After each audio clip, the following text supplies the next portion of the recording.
Hey friends, what's up? Welcome back to my channel. It's been a while since I recorded a YouTube video, so I'm going to give a little bit of an update in this video on what's going on in my life and also with acid reflux, my current symptoms, how I currently manage my acid reflux, and to what level of symptoms I'm having at this moment. So if you're new to my channel, welcome. My name is Molly Pelletier and I got my degree in nutritional science from Boston University, and I started this channel about 2.5 years ago, and I just really like to share nutrition information, gut health, acid reflux information that's science-backed, but also my own personal experience. So all of my videos on acid reflux are just my own personal experience, how I utilized herbs to go off of medication, and definitely not suggesting that you take the exact same path as me. Really important to acknowledge that nutrition and gut health is so individual, and I'm just sharing what worked for me in my health journey with acid reflux and IBS.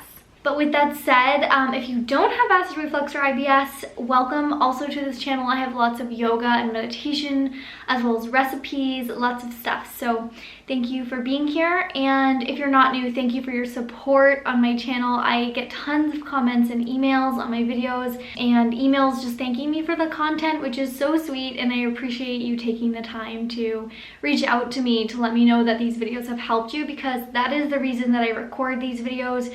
To be honest, I don't like being on camera. I don't really enjoy editing videos, so I'm looking for someone to edit my videos. If you edit videos or you know anyone that does video editing, please comment down below so we can connect, because that is the biggest reason I have not been putting out new videos, is that I don't really feel confident in my editing skills, to be honest, and I don't really 100% love it. I'm way more active on Instagram, and I really enjoy that platform and that media, so definitely check me out there. If you have not already connected with me on Instagram, my handle is @zucchini.who, and I will link it down below. So getting into a life update, I am currently completing my master's degree at Boston University. I'm getting my master's of science in clinical nutrition, and it's been a lot. So crazy schedule, lots of work. I haven't had much time for YouTube, and I've been really trying to create more of a balance in my life. So in undergrad, I also went to Boston University for nutrition undergrad, and I felt like I didn't really have a good balance of work and school and just stress management and fun. And to be honest, that had a huge impact on my gut. So I talk more about my gut health and my IBS issues in other videos, but the stress of undergrad did a number on my gut, and really led to some disordered eating habits and just not enough fun in my life. And having fun and doing things you like, that releases endorphins and neurotransmitters that are helpful for digestion. Believe it or not, like, our gut and our brain is so connected.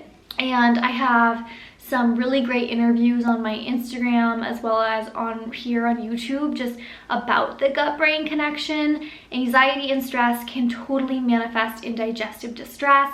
It can cause acid reflux symptoms. It can change your acid production in your stomach.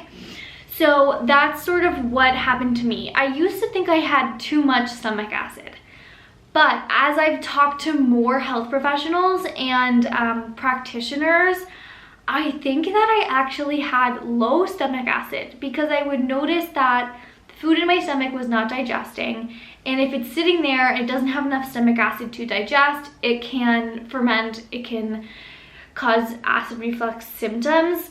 So that was a big part of the start of my symptoms. If you want to learn more about like my journey through medication and taking different herbs, I have so many videos. I have an acid reflux playlist, so definitely check that out. But today I'm going to focus on like what's currently going on. So I'm having a better balance in grad school than I did in undergrad. Grad school has been crazy, but I feel like I have maintained a good schedule in terms of knowing when enough is enough and allowing myself to have those moments of relaxation and doing things that really help me reboot and reset. So I've been really prioritizing stress management. I did get sick about a month ago. I had a stomach bug that came out of nowhere. It's sort of just like that time of year, and I'm back in school in person, so lots of germs going around and everyone's together again. So I had a stomach bug, and that set me back a little bit in terms of acid reflux symptoms. Like after that stomach bug, I had reflux symptoms for about a week. And I really relied heavily on the herbs that I take for reflux, which are slippery elm and licorice root. So I talk a lot about these in my other videos on herbs. I can link it up here below and down in the description box. These were really, really helpful. These herbs are called mucilaginous herbs, and they help to increase the mucus lining of your intestinal tract and your esophagus so that the acid does not cause irritation. So relied on those. I also took, what is it called? Pepto-Bismol, I think, Pepto-Bismol. That helped a little bit, but I just took that for one day, and there's nothing wrong with taking conventional medication. Like, I got a cold, I took Sudafed. Like, even though I do use herbs, I still definitely use Advil on occasion and other medications like that. But I have found that these herbs work better for me than any PPI ever did. Also, in the comments in my other videos, it seems like these herbs have been helping you guys, because I know some of you guys, with the approval of your doctor, of course, have tried these mucilaginous herbs and said that they really helped you, and that is amazing. I'm so happy about that. And after that, I recovered, and in terms of like the past 6 months, my reflux symptoms have been very, very minimal. So I am not super careful about my triggers anymore, because I went so long without having symptoms, and they used to be so severe. Compared to what they used to be, they're not really severe. So sometimes I'm not as careful as I should be. So that means sometimes I have chocolate. I do really enjoy wine. Those two things really trigger my reflux. But when I don't have those things, I don't have any reflux at all, which is a big improvement from where I used to be. If you've been following my channel for a while now, you know that it used to be very, very bad. So when I'm not that careful and I indulge in the things that I love, which is okay, it's okay to have those foods, I will have a little bit of irritation.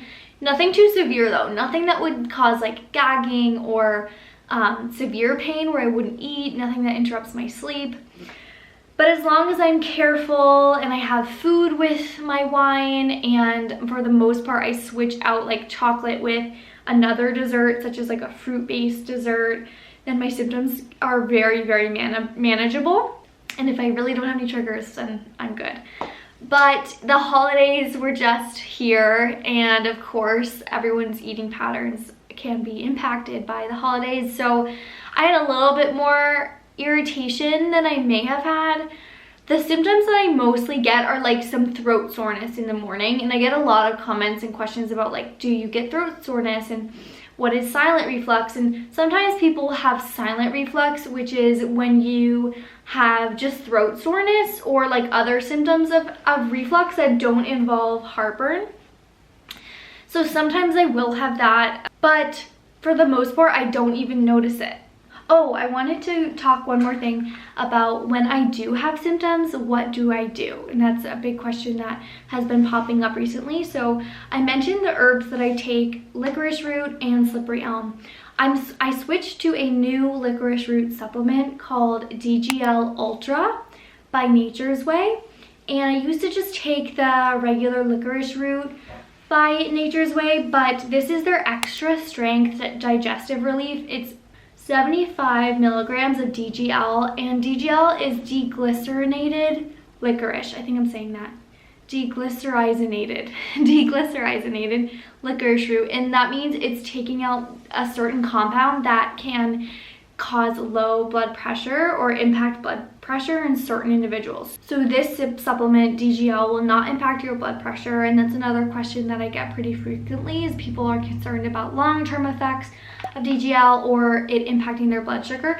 And everyone that I've asked that is an herbalist or has experience in herbs, in all the research that I've done, there are no long-term side effects of DGL, but of course, I mean, do your own research and talk to your doctor before taking it.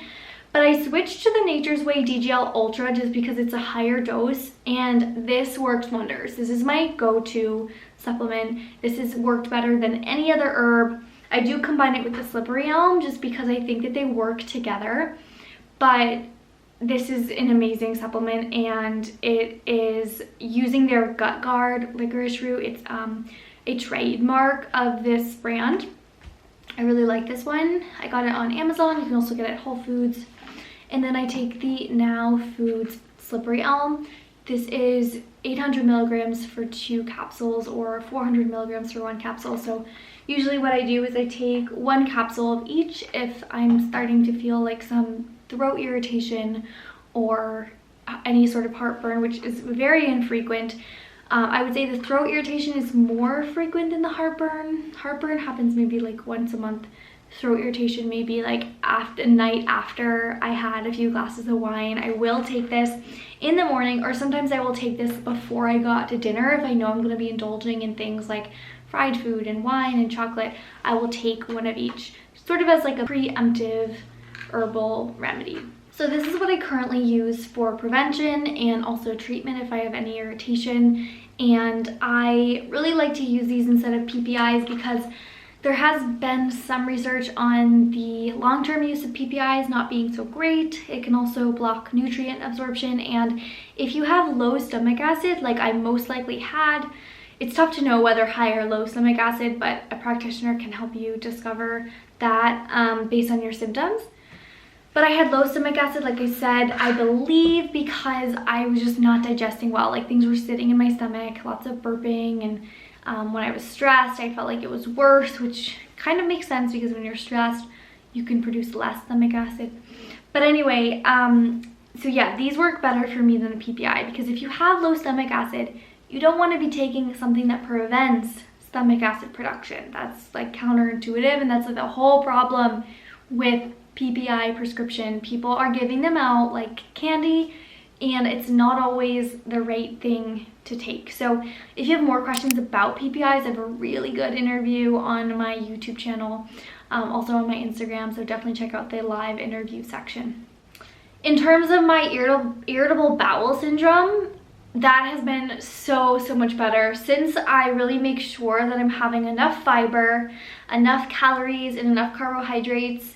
I don't really have IBS symptoms anymore, which is a huge improvement from what it used to be. I used to be bloated every day. I used to be constipated, and it really came down to many things, but primarily 2 things, which were not eating enough fiber, enough calories, enough carbs to really go to the bathroom and effectively digest. You really need enough calories to digest. Your stomach is a muscle, and we have to support it by getting enough nutrients. The second thing was stress.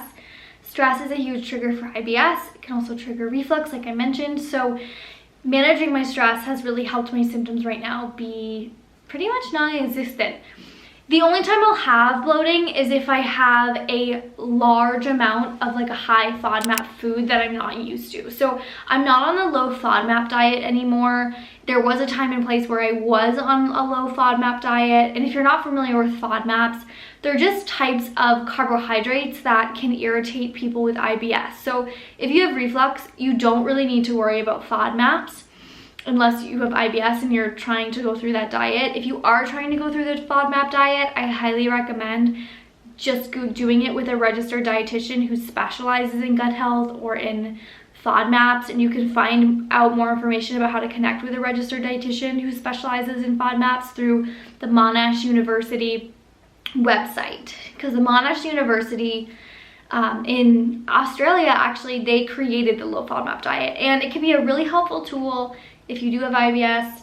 But anyways, there was a time and place where that helped me a lot, but I don't focus on FODMAPs anymore because if you exclude FODMAPs for your whole life, it really decreases your plant diversity.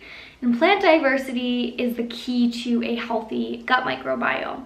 So I try to incorporate tons of different fruits and vegetables in little amounts or large amounts, depending on what I'm having. And that has really helped me rebuild my gut and really optimize my gut health.